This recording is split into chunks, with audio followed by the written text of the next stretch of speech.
बताओ।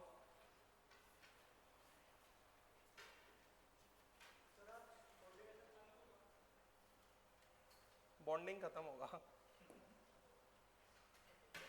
फिर।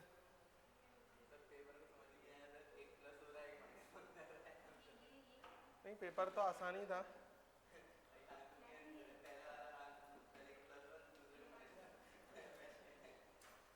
बताओ जरा, देना पेपर,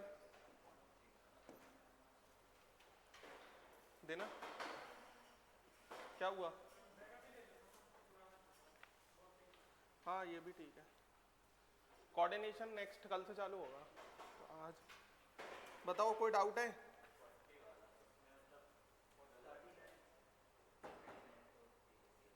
टफ है ये पेपर, मुझे तो नहीं लगता।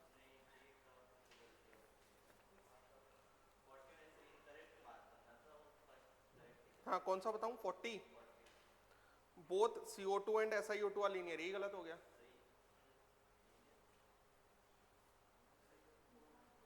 SiO2 तो कोवेलेंट सॉलिड है ना, sp3 हाइब्रिडाइजेशन होता है।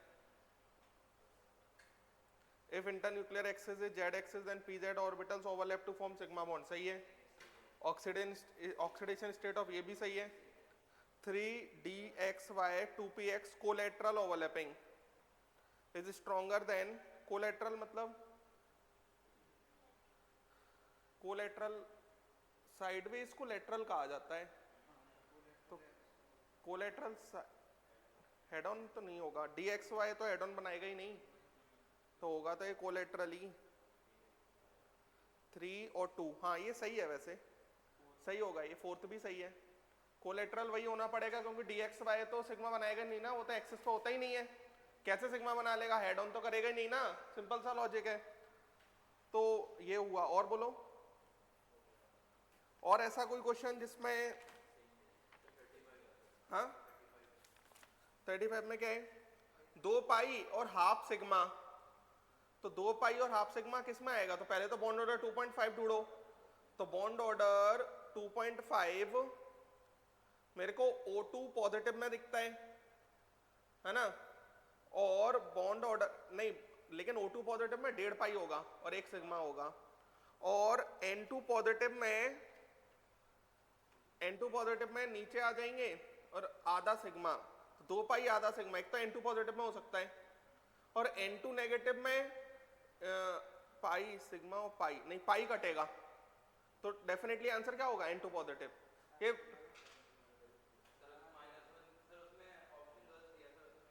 देखो जरा क्या दिया है, कोई देखना जरा।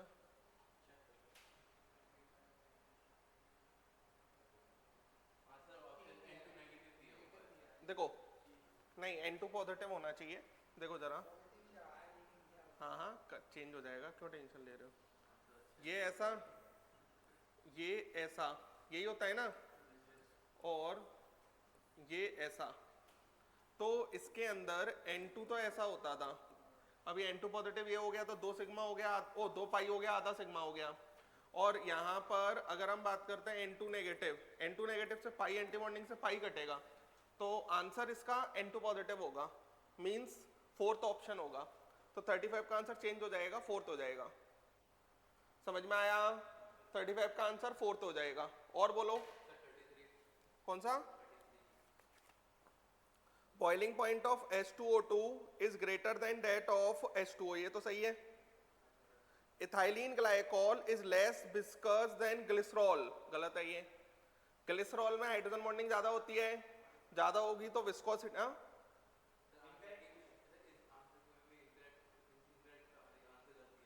क्या दिया है आंसर इसका? In ice each oxygen atom, ethylene, हाँ सेकंड सही है ना, सेकंड सही है, फर्स्ट सही है, सेकंड सही है ना, लेस विस्कस देन ग्लिसरॉल कह रहा है ना। इथाइलिन ग्लाइकोल तो ये होगा ना CH2OH और CH2OH, that is ethylene glycol. समझ में आया? तो यहाँ तो हाइड्रोजन बॉन्डिंग कम होगी, और ग्लिसरॉल में CH2OH और ये CHOH और ये CH2OH। यहाँ हाइड्रोजन बॉन्डिंग जितनी ज्यादा उतना ज्यादा इंटरेक्शन उतना ज्यादा गाढ़ा होगा ना, विस्कोसिटी उतनी ज्यादा। फोर्थ वाले में हाइड्रोजन बॉन्डिंग होती है, तो जो हाइड्रोजन बॉन्डिंग हो रही है उनकी बॉन्ड लेंथ अलग होती है, और जो कोवेलेंट बॉन्ड के थ्रू अटैच्ड होते हैं उनकी बॉन्ड लेंथ अलग होती है। तो दो टाइप की बॉन्ड लेंथ्स होती हैं, एक टाइप की नहीं होती। ये सब हमने पढ़ा हुआ है, जो भी पेपर में पूछा गया है। 26 में क्या है? 26 तो कर लो। इसमें ज़ेनॉन हो गया, ये 54 हो गया, 54, 68, 70, 80, 80 हो जाएगा। तो 80 का मतलब 80 नॉट अ ट्रांजिशन एलिमेंट, गलत है ये। 80 जिंक कैडमियम मरकरी आएगा ना, मरकरी आएगा तो ट्रांजिशन एलिमेंट थोड़ी होगा ये। बस हो गया question. First option is not correctly matched, first होगा। क्या दिया है आंसर तुमने? फर्स्ट ही होगा, और अच्छी बात है। नहीं फोर्थ नहीं होगा ना, 54 सही है ना, डी ब्लॉक ही तो होगा, 72 है वो। डायरेक्ट कर लो ना एटॉमिक नंबर से, और अच्छा है। यहाँ पे एटॉमिक नंबर ज़ेनॉन 54 हो गया, 68, 70, 72। हाँ चले आएंगे। ये लो, पेपर इतना टफ नहीं है, बनाया जा सकता है अगर हम प्रॉपर पढ़ाई कर रहे हैं तो। वो बात अलग है कि पढ़ाई अगर प्रॉपर नहीं है तो नहीं बनेगा, है ना। चलो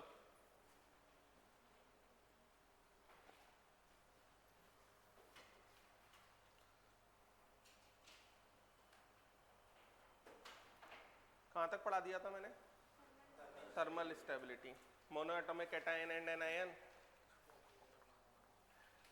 चलो नेक्स्ट बात करते हैं। नेक्स्ट लिखो, heating affect, heating affect, heating affect of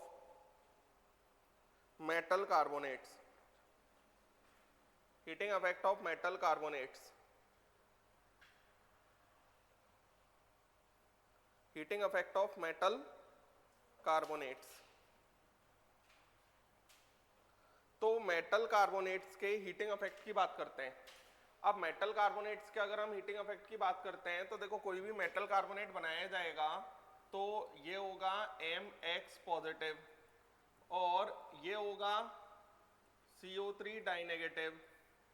तो ये क्रॉस मल्टीप्लाई हो गया, क्रॉस मल्टीप्लाई हो जाएगा तो M2 CO3X ये आ जाएगा। तो किसी भी मेटल कार्बोनेट को अगर हीट करेंगे हम तो M2CO3X ऐसा मान लें अगर हम, तो ये आएगा हमारे पास corresponding metal oxide M2OX plus XCO2। ये बात समझ में आया? Accept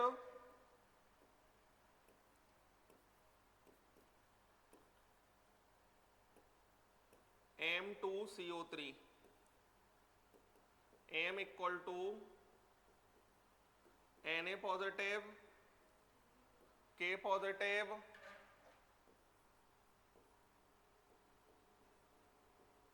Rb positive, CS positive. इनको हीट करेंगे तो डू नॉट डिकम्पोज, ये नहीं टूटेंगे, do not decompose but melt at high temperature, but melt at high temperature. लेकिन ना लिथियम टूट जाएगा। जैसे मान लो Li2CO3 है, तो Li2CO3 को अगर हमने हीट किया तो Li2CO3 हीट हो रहा है तो ये बनेगा हमारे पास Li2O प्लस CO2। क्लियर है ना। उसके बाद अगर हमने MgCO3 है और MgCO3 को अगर हमने हीट किया तो ये बनेगा हमारे पास MgO प्लस CO2। ZnCO3 को अगर हमने हीट किया तो ये बनेगा ZnO प्लस CO2। अगर हमने Ag2CO3 इसको हीट किया तो ये हमारा Ag2O प्लस CO2 बनना चाहिए। लेकिन ये जो सिल्वर होता है और ये जो मरकरी होता है, इनके ऑक्साइड स्टेबल नहीं होते, है ना, तो ये लेस स्टेबल होगा। लेस स्टेबल अगर होगा तो ये हमारा Ag plus half O2 plus CO2 ये बनेगा। समझ में आ रहा है? यही काम HgCO3 में होगा। HgCO3 जब हीट होगा तो Hg प्लस, मैं बैलेंस नहीं कर रहा हूं, समझ में आ रहा है? क्लियर है? इस तरीके से कुछ बन रहा होगा। जैसे CaCO3 है, CaCO3 को हीट कर दो तो ये हमारा CaO प्लस CO2 लिख लें।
पर भी अगर मरकरी और सिल्वर के मेटल ऑक्साइड्स बनेंगे तो वो करस्पॉन्डिंग मेटल में टूट जाएंगे। नेक्स्ट लिखो heating effect of metal sulphate salts. Heating effect of metal sulphate salts. Heating effect of metal sulphate salts. Heating effect of metal sulphate salts. तो यहां पर फिर से M2SO4X है, इसको हीट करेंगे metal oxide plus SO2 plus X/2O2 ये आ जाएगा, है ना। एक्सेप्ट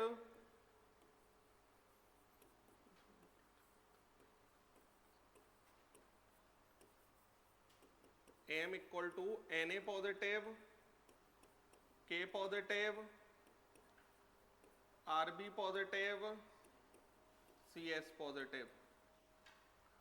इसको अगर हम हीट करेंगे तो फिर से डू नॉट डिकम्पोज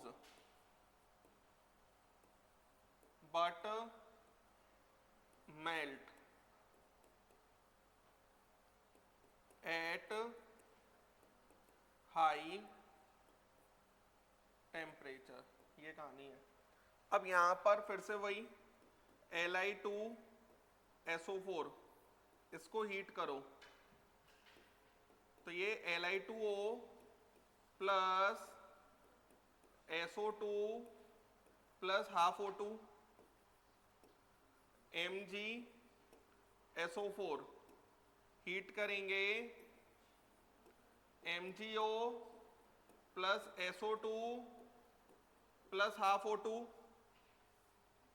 है ना, और CaSO4 CaO plus SO2 plus half O2